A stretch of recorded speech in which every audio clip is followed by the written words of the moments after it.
Do you want to know how the galaxy learned to fear humanity? Allow me to recount the colossal blunders of Magistrate Vornik's 1700-year career, culminating in his death sentence for Maya Reeves. I was present, nestled in the third row on the left, meticulously chronicling the proceedings for the Endorian archives.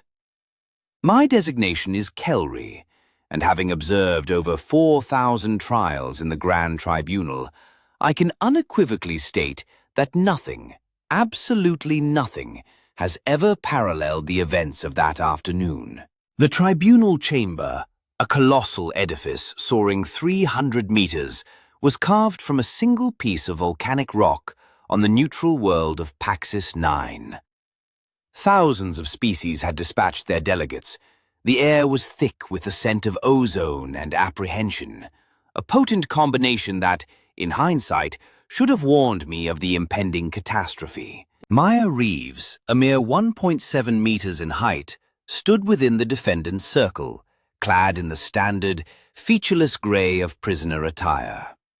Her dark brown hair, with peculiar reddish streaks when illuminated just so, was confined in what humans term a ponytail.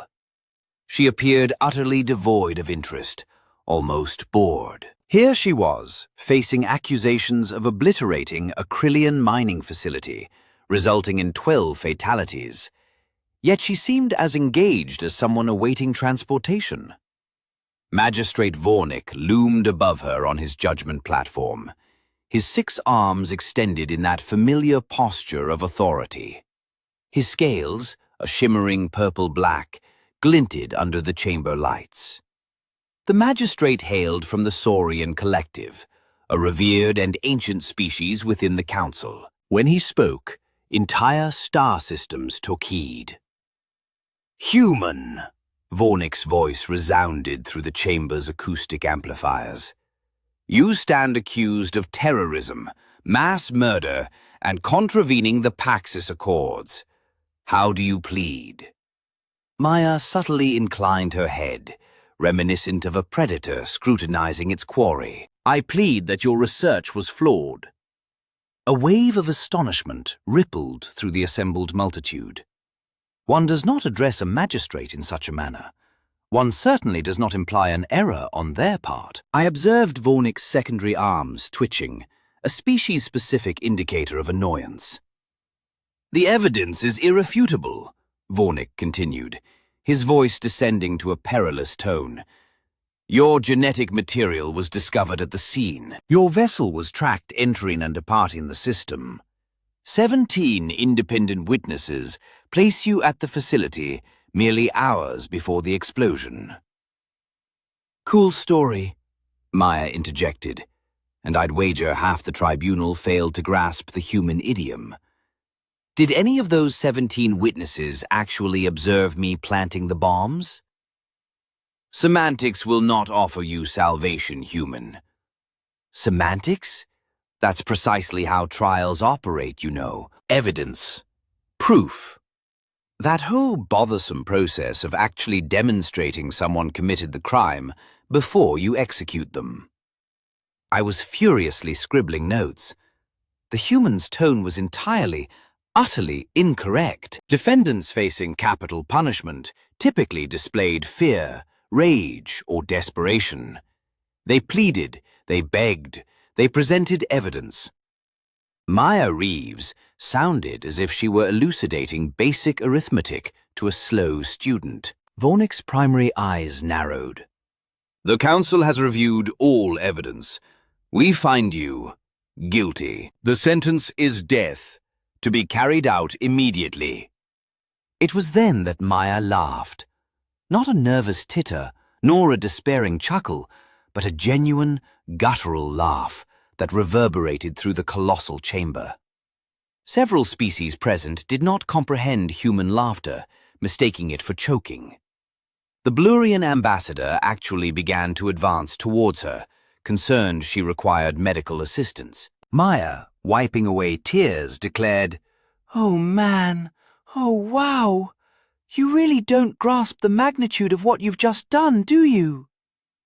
Vornik's posture shifted. I have documented enough trials to discern when a magistrate perceives a potential misstep.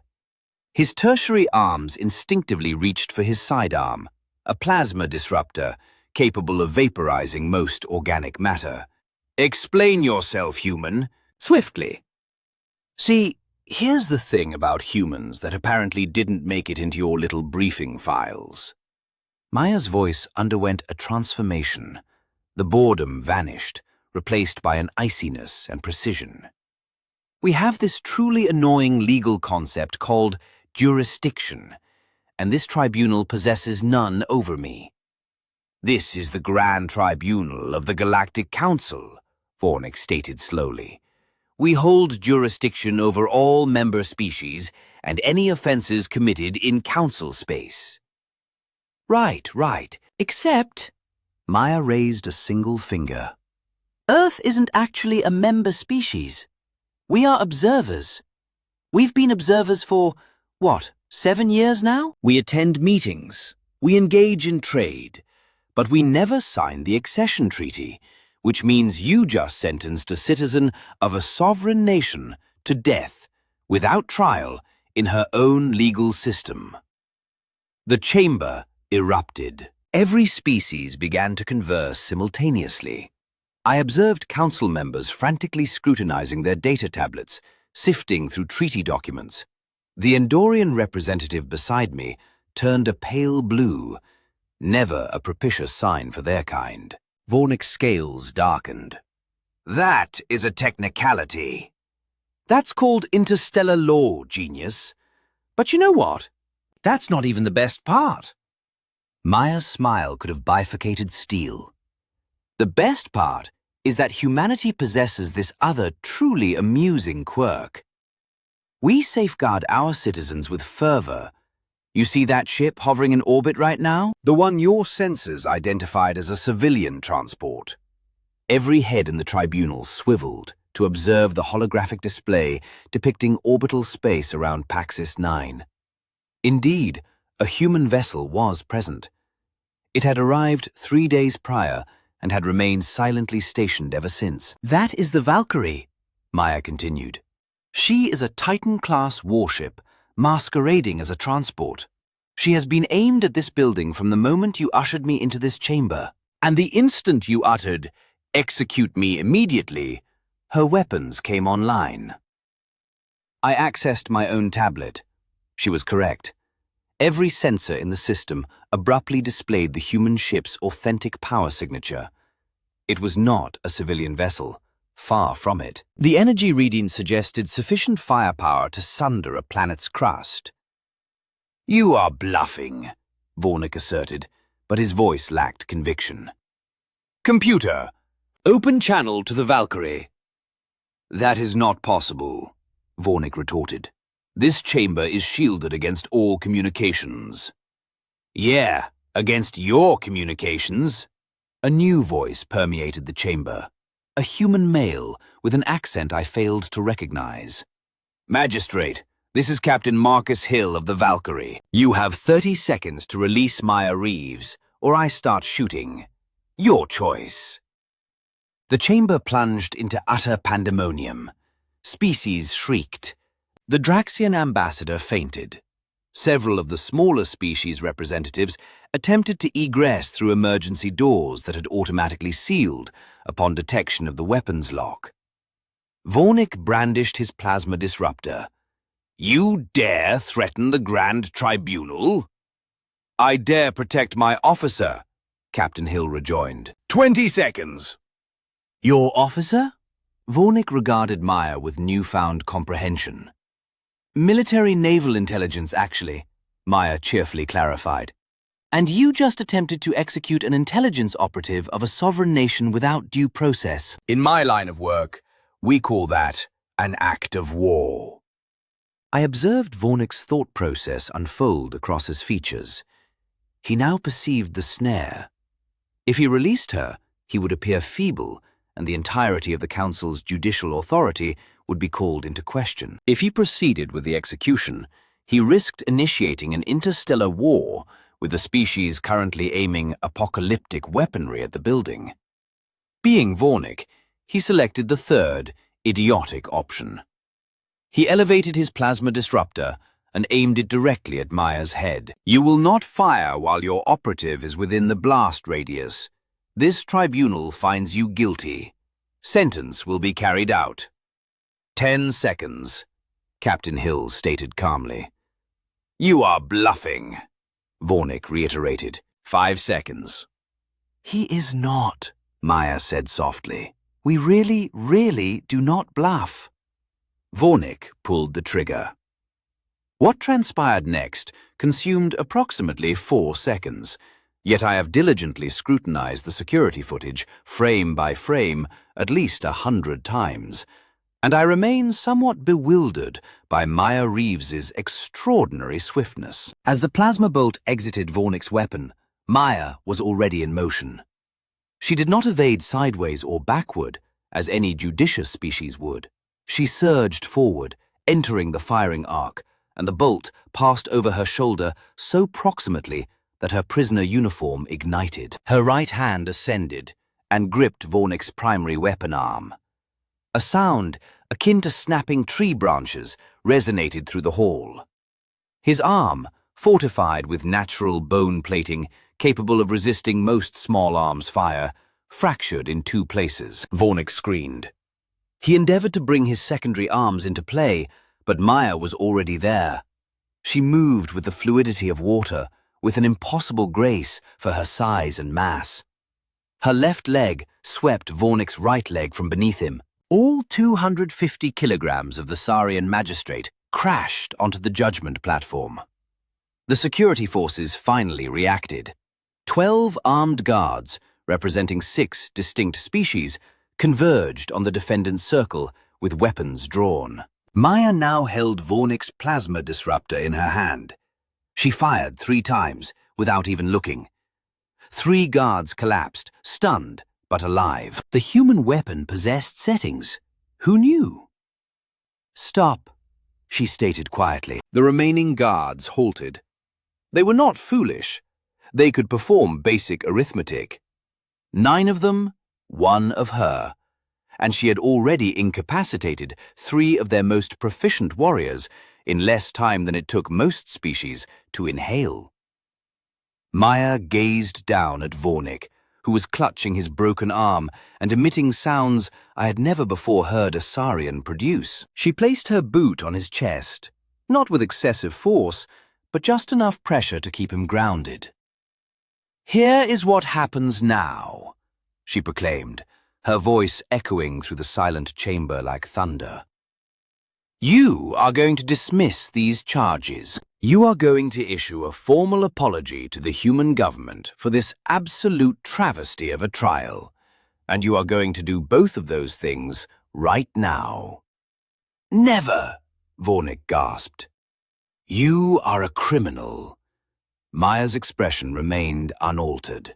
"Captain Hill status. Weapons fully charged and locked. Just say the word," I heard.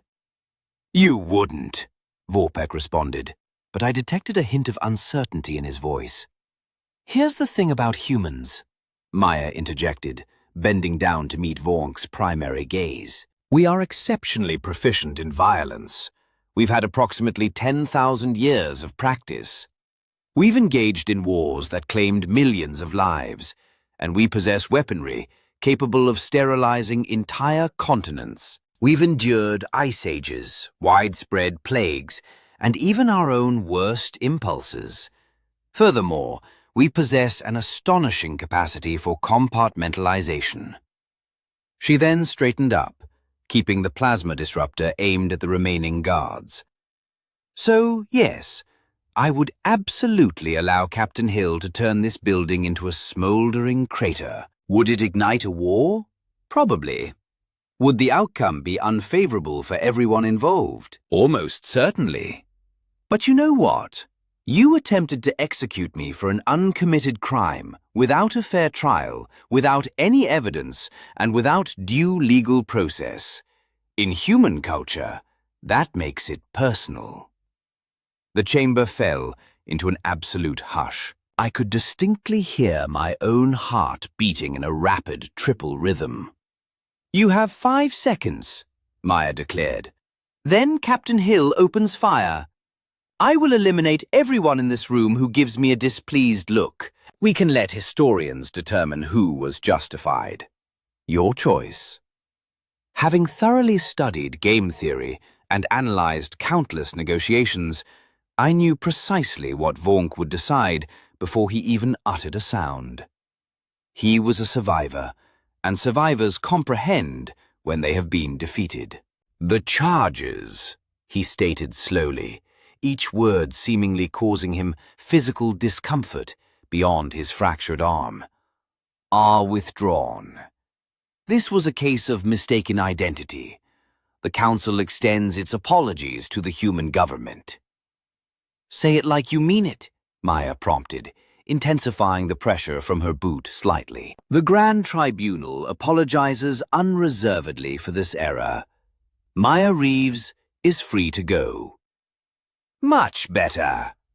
Maya finally stepped back and casually tossed the plasma disruptor to the nearest guard, who fumbled to catch it.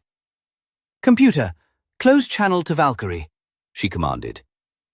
"Channel closed," the tribunal computer confirmed. Maya then proceeded towards the chamber's exit, every pair of eyes in the room tracking her movement. She paused at the doorway, turned back, and offered a smile. A smile devoid of warmth. "Oh, and Magistrate," she added, "just so we're clear, I actually did detonate that mining facility." "Those 12 workers? They were slavers. The facility was a front for trafficking children from non-council worlds. I have all the evidence on my ship, which I would have presented if you had bothered with an actual trial instead of your little public execution. You just tried to kill someone for disrupting a slavery operation." She allowed her words to sink in for a moment. I observed several council members become rigidly still. "Have a fantastic day, everyone. Try not to sentence any more innocent people to death without trial. It reflects poorly on you." With that, she departed.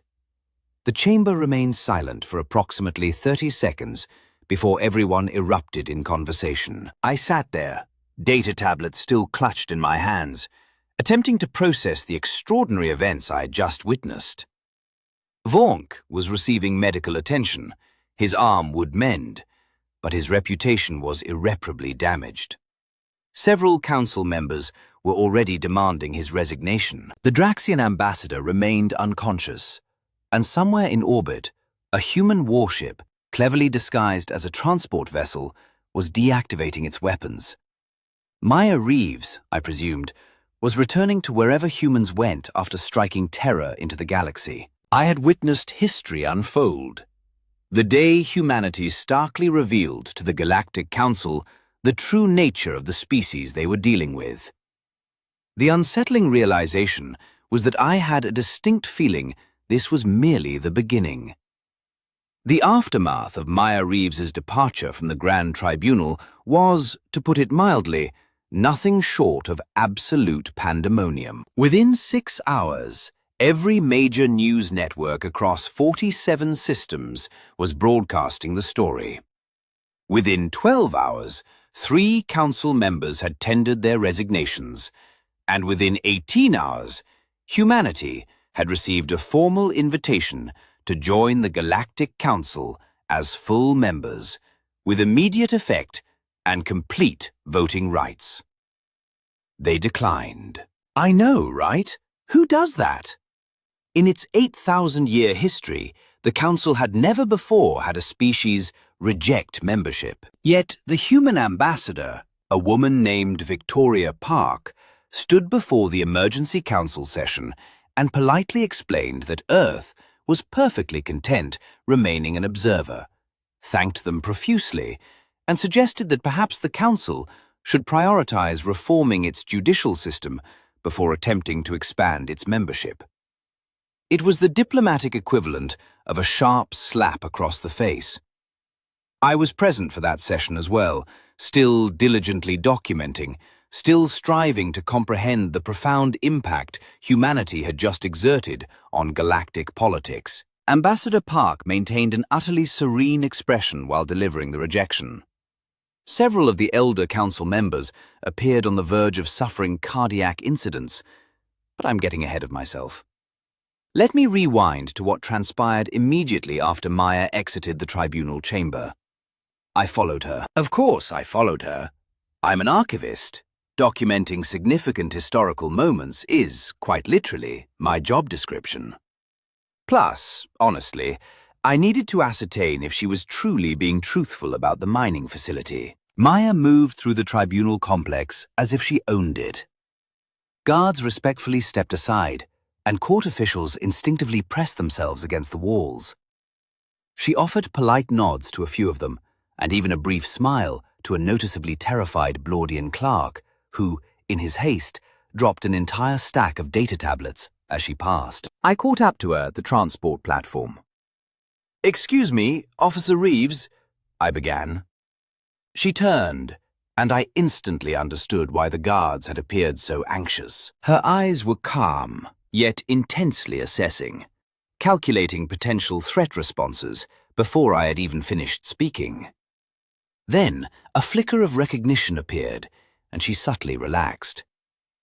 "You're the Andorian, third row, left side, taking notes the whole time." My translator implant nearly malfunctioned from sheer surprise. "You noticed me?" I managed to ask. "I notice everything.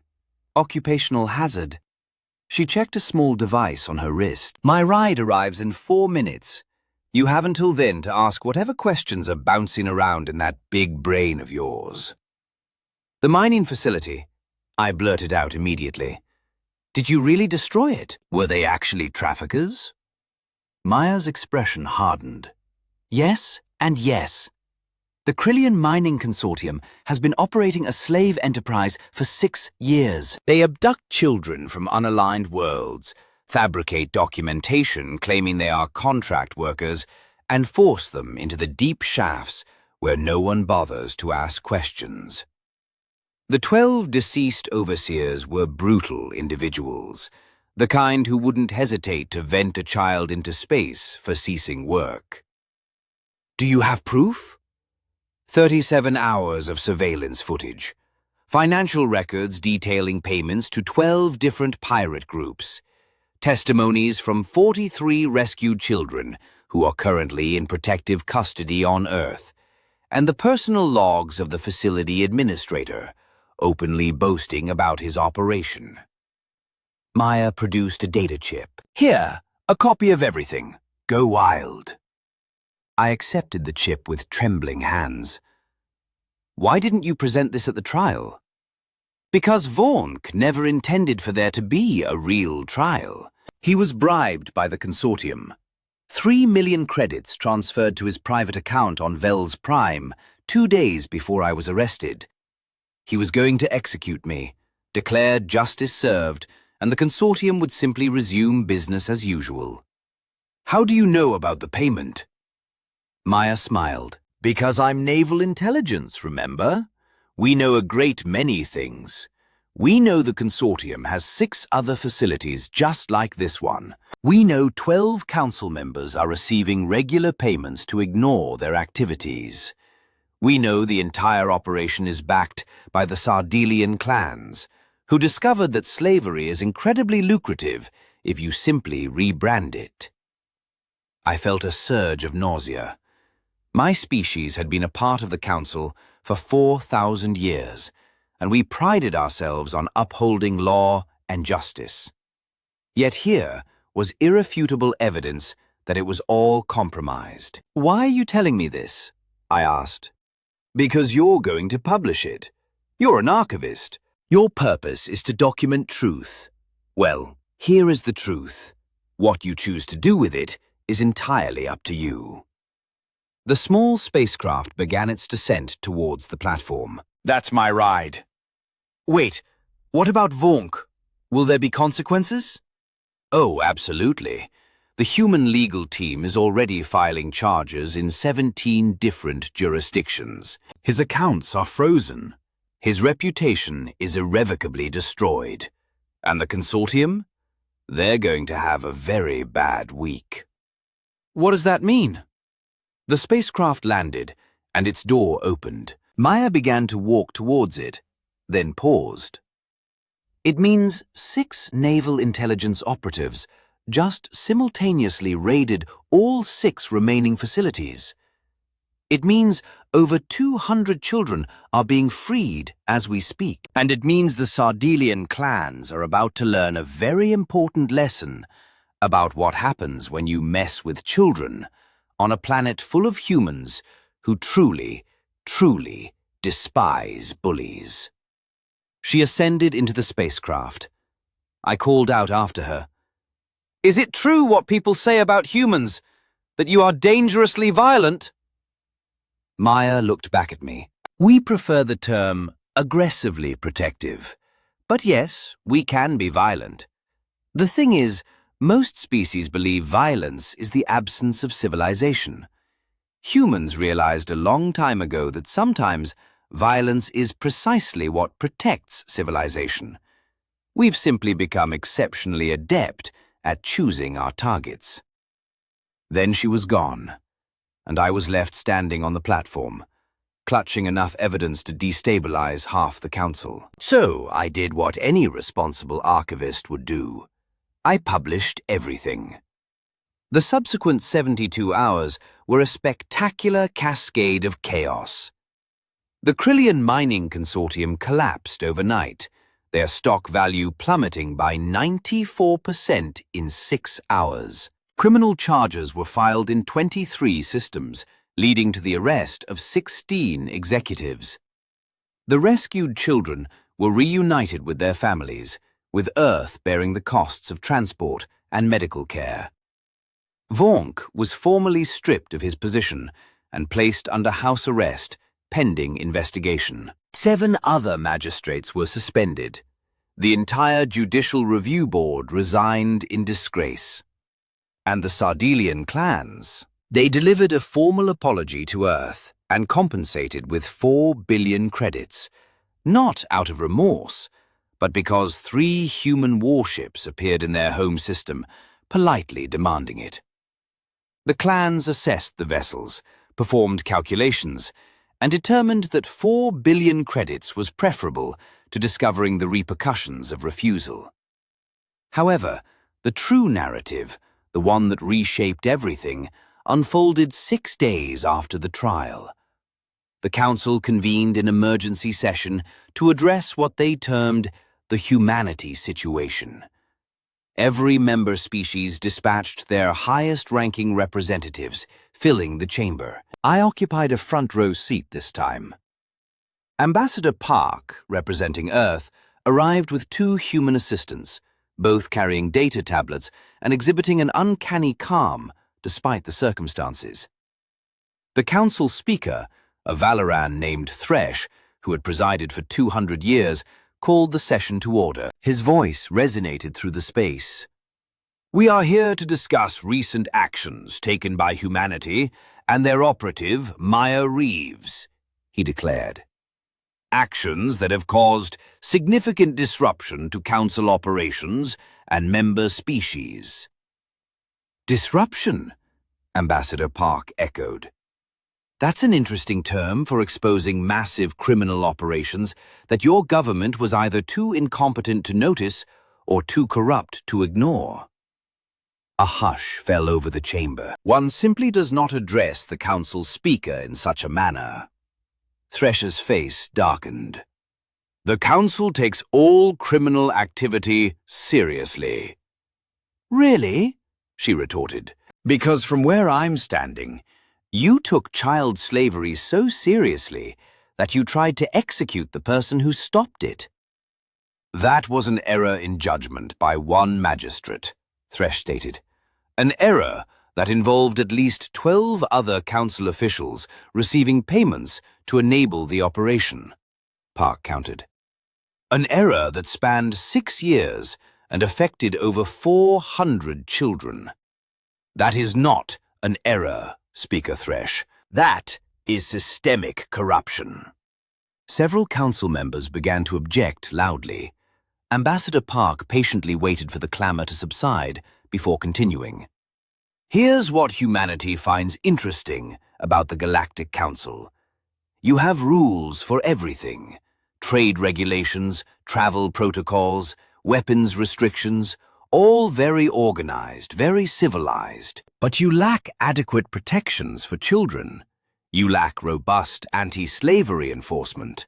You lack mechanisms to hold magistrates accountable when they abuse their power. You have created this massive governmental structure and somehow forgot to protect the most vulnerable people within it. "We have laws," a Drexian council member protested. "You have words on documents," Park replied. "Laws require enforcement. Enforcement requires people willing to act, even when it's uncomfortable or politically complicated. And based on what we've seen, most of you are more interested in maintaining the status quo than actually protecting anyone." "Then why not join the council?" another member inquired. "Help us reform from within." Ambassador Park smiled, but it was not a friendly expression. "Because we have been observing you for 7 years, we have watched you debate for 3 months about proper cargo container dimensions, while ignoring credible reports of trafficking. We have seen you censure species for minor trade violations, while taking bribes to overlook atrocities. We have studied your history, and we have found patterns. The Council does not reform. It ossifies. It protects itself and its members at the expense of everyone else." "So you refuse to join us?" Speaker Thresh asked. "We refuse to be complicit in your dysfunction," Park clarified. "Earth will continue as an observer. We will continue trade relationships with individual species. We will continue sharing technology and cultural exchanges. But we will not join an organization that sentenced one of our citizens to death without trial, and then acts offended when we object." "You threatened this entire tribunal!" someone shouted from the back rows. "We protected our citizen from an illegal execution. There is a difference," Ambassador Park asserted, gesturing to one of her assistants, who then activated a holographic display. "This is a map of human space. 14 colony worlds, 47 outposts, 23 military installations. Notice something? We are not expanding toward Council space. We are moving in the opposite direction. We are not interested in your territory. We are not interested in your politics. We are interested in being left alone to build our civilization on our terms. And if the Council insists on jurisdiction over human citizens in Council space," Speaker Thresh asked cautiously, "then we stop coming to Council space. We withdraw all human ships, close our embassy, cease all trade with member species, and you lose access to human technology, human markets, and human protection." "Protection?" someone scoffed. "From what?" Ambassador Park's smile broadened. "You have been very lucky for the past 8,000 years. The species that joined the Council were mostly peaceful explorers, scientists, traders. But the galaxy is a big place. There are things out beyond your borders that are not peaceful, not scientific, not interested in trade. Humanity has encountered some of them already. We know how to fight them. We have been doing it for our entire history. If you think Maya Reeves taking down one corrupt magistrate was impressive, you should see what happens when we actually go to war." The temperature in the chamber seemed to plummet. "Is that a threat?" Speaker Thresh inquired softly. "That is a statement of fact," Park stated. "Humanity offers friendship, trade, and mutual defense if you want it. But we will not submit to a government that has demonstrated it cannot even protect children from slavery. Fix your house, Council. Reform your judicial system. Root out the corruption. Protect the vulnerable. Then maybe we can talk about membership. Until then, Earth remains an observer, and human citizens remain under human jurisdiction. Any attempt to arrest, detain, or prosecute a human without coordination with Earth government will be considered an act of war. She allowed her words to hang in the air for a moment, then collected her data tablets. We are done here. Have a productive session. And just like Maya before her, Ambassador Park exited the chamber as if she owned it. The emergency session descended into pandemonium. Species argued, accusations flew, and 3 separate fistfights erupted, requiring security intervention. The entire event was a debacle. But here's what no one speaks about, the part that didn't make it into official records. 4 hours after the session concluded, 17 species quietly contacted Earth directly. They sought individual treaties, mutual defense pacts, and technology exchanges. They grasped the shifting political winds and understood that humanity had just presented the Council with a choice. Smart species were diversifying their bets. Within 2 weeks, Earth established formal alliances with 43 non-Council worlds and 12 Council members acting independently of Council authority. Within a month, the Council enacted comprehensive judicial reform, including mandatory oversight for all capital cases and stringent anti-corruption measures. Within 3 months, the Galactic Anti-Trafficking Initiative was established, primarily funded by Earth and staffed by a diverse mix of species, including 17 humans, all trained by naval intelligence. Maya Reeves was promoted to commander and given command of the initiative's enforcement division. Last I heard, she was pursuing the remnants of the Sarkelian operation with extreme prejudice. Fortek was tried, convicted, and sentenced to 40 years imprisonment. He appealed twice. Both appeals were denied. Sometimes justice actually works.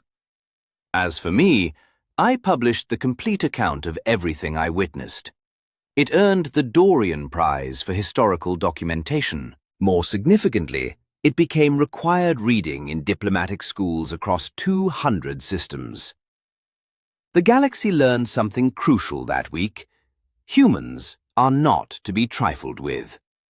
Not because they are stronger or faster or more technologically advanced, though they are surprisingly capable in all those areas, but because humans possess a peculiar quality. They actually mean what they say. When they tell you something is unacceptable, they will dismantle systems to prove their point. But they also learn something else, equally important. Humans can be the finest friends you'll ever encounter. They are loyal. They are generous. They share their technology, their culture, their protection. All they request in return is that you treat people, especially vulnerable people, with basic dignity. It's truly not that complicated. The Council still exists. It still governs most of the galaxy. But it is different now. Better. Not perfect, but better. And every time some magistrate or official contemplates cutting corners or overlooking injustice, they recall Maya Reeves standing in that tribunal chamber with a stolen plasma disruptor. And they think twice. Sometimes the galaxy needs to be reminded that civilization is not solely about laws, structures, and governmental procedures. It is about protecting people. All people. Especially those who cannot protect themselves. Humanity understood that instinctively. The rest of us are still learning. And frankly, I believe we've emerged better for it.